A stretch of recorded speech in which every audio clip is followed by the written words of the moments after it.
জাতিসংঘের অধীনে ওসমান হাদি হত্যার তদন্তের দাবিতে আন্দোলনরত ইনকিলাব মঞ্চের নেতাকর্মীদের সাথে রাজধানীর শাহবাগ এলাকায় পুলিশের দফায় দফায় সংঘর্ষ হয়েছে।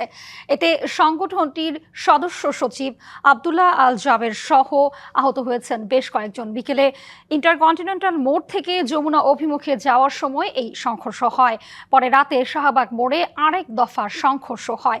জাতিসংঘের কাছে হাদি হত্যার বিচারের বিষয়ে আনুষ্ঠানিক চিঠি দেয়া হবে বলে জানালেও বল প্রয়োগের বিষয়টি অস্বীকার করেছে অন্তর্বর্তী সরকার।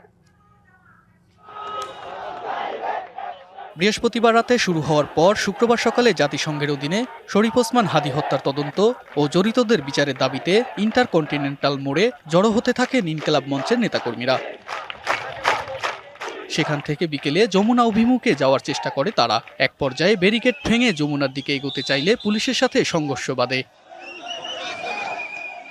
বিক্ষোভকারীদের ছত্রভঙ্গ করতে জলকামান, টিয়ার শেল ও লাঠিচার্জ করে আইনশৃঙ্খলা বাহিনী। এই সময় ইনকিলাব মঞ্চের সদস্য সচিব আব্দুল্লাহ আল জাবের সহ আরও কয়েকজন আহত হয়। তাদের মধ্যে কয়েকজনকে নেওয়া হয় ঢাকা মেডিকেলে।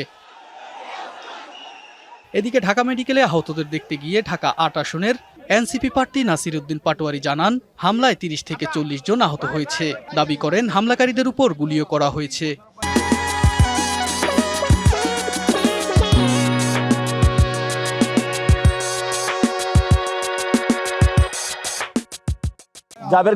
জাবের গুলিবিদ্ধ অনেক মেয়ে আছে, মানে আপনি ৩০-৪০ জন আছে ওইখানে, খুবই ভয়াবহ অবস্থায়।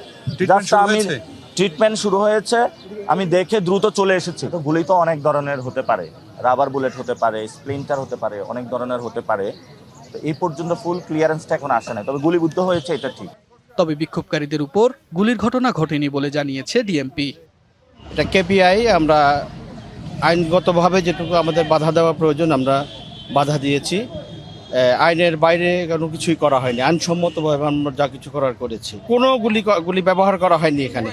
এদিকে অন্তর্বর্তী সরকার জানিয়েছে রবিবার জাতিসংঘের কাছে হাদি হত্যার বিচারের বিষয়ে আনুষ্ঠানিকভাবে চিঠি দেয়া হবে। আন্দোলনকারীদের উপর বল প্রয়োগের বিষয়টিও অস্বীকার করেছে।